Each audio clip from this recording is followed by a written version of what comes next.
Hello friend, સ્વાગત છે તમારું અમારી નવી રેસિપીમાં। તો આજે આપણે બનાવીશું કાચા કેળાની વેફર। એકદમ ક્રિસ્પી અને ક્રન્ચી કેળાની વેફર બનાવવા માટે મેં અહીં 5 થી 6 નંગ કાચા કેળા લીધા છે। કેળાની વેફર બનાવવા માટે મેં અહીં એકદમ કાચા કેળા લીધા છે। બહારથી એકદમ કડક હોય તેવા મેં અહીં કેળા લીધા છે, જે અંદરથી એકદમ સફેદ હશે। જો અંદરથી કેળું પોચું હશે તો તમારી વેફર લાલ થઈ જશે। તો આ રીતના જ કેળાની પસંદગી કરવી। તો હવે ચાકુની મદદથી કેળાનો ઉપરનો અને નીચેનો ભાગ કાઢી લેશું। હવે આ રીતે કેળાની નીકળતી છાલને પણ કાઢી લઈએ।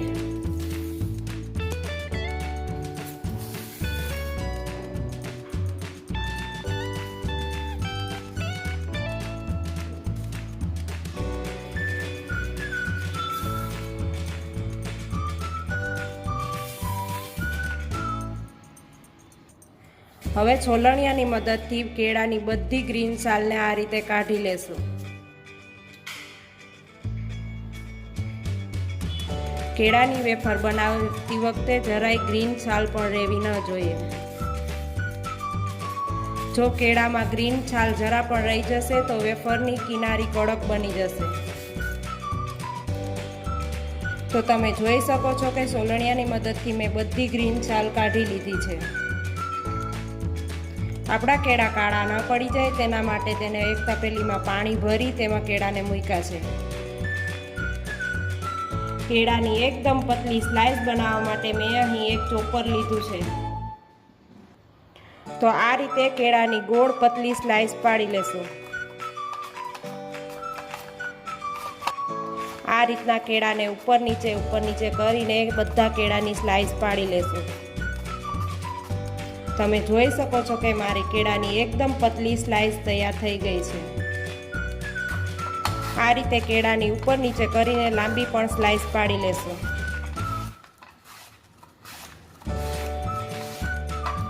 તો બની છે ને આપણી કેળાની વેફર એકદમ પતલી। તો હવે તેને એક પેનમાં ફ્રાય કરી લેશું।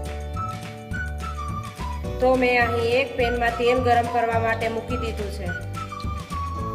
હવે આપણે વેફરને ફટાફટ તળી લેશું। આપણી બધી કેળાની વેફરને સ્લો ટુ મીડિયમ ફ્લેમ પર ફ્રાય કરી લેશું।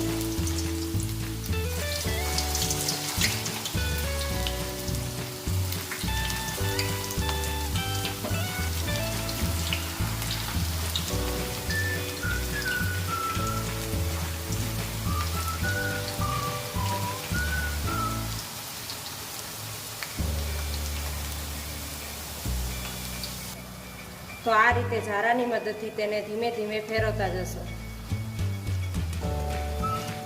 જેથી કરીને તે બરાબર ફ્રાય થઈ જાય। તો આપણી કેળાની વેફર ફ્રાય થઈ ગઈ છે, તેને આ રીતે જાળીમાં કાઢી લેશું।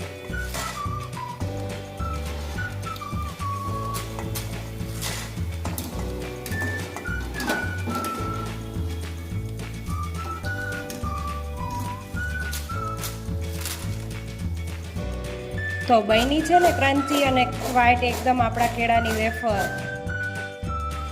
તો આ રીતના કેળાની લાંબી સ્લાઇસ પણ ફ્રાય કરી લેશું।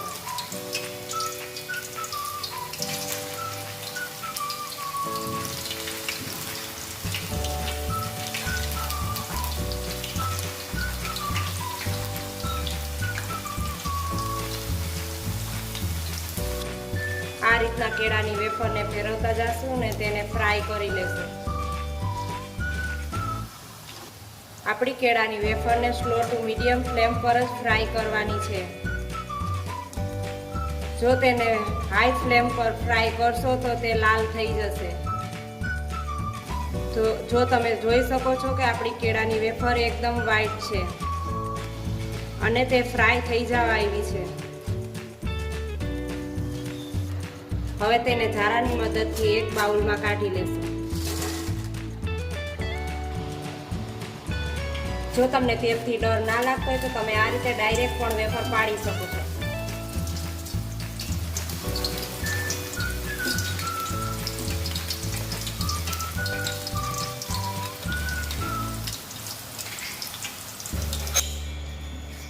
રીતે તમે લાંબી વેફર પણ પાડી શકો છો.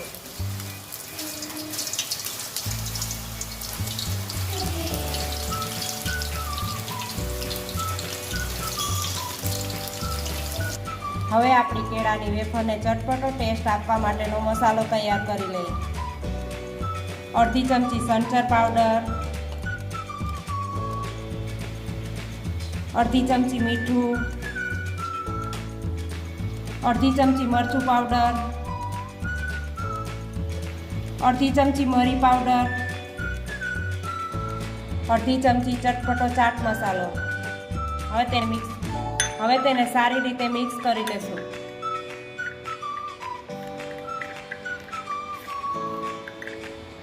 હવે આપણે બંને કેળાની વેફરમાં મસાલો સ્પ્રિંકલ કરી દેશું.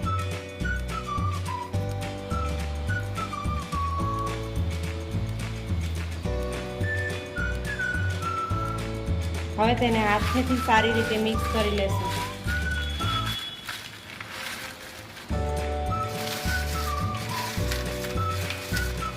તો તમને સંભળાય છે ને તેનો એકદમ ક્રન્ચી અવાજ? તો બની છે ને આપણી વેફર એકદમ ક્રન્ચી. તો તમને મારી આ રેસીપી ગમી હોય તો મારી ચેનલને સબસ્ક્રાઈબ કરો. નવા વિડીયો જોવા માટે બેલ આઇકનને જરૂરથી દબાવો. તમે મને કોમેન્ટમાં જરૂરથી જણાવજો કે તમને મારી આ રેસીપી કેવી લાગી.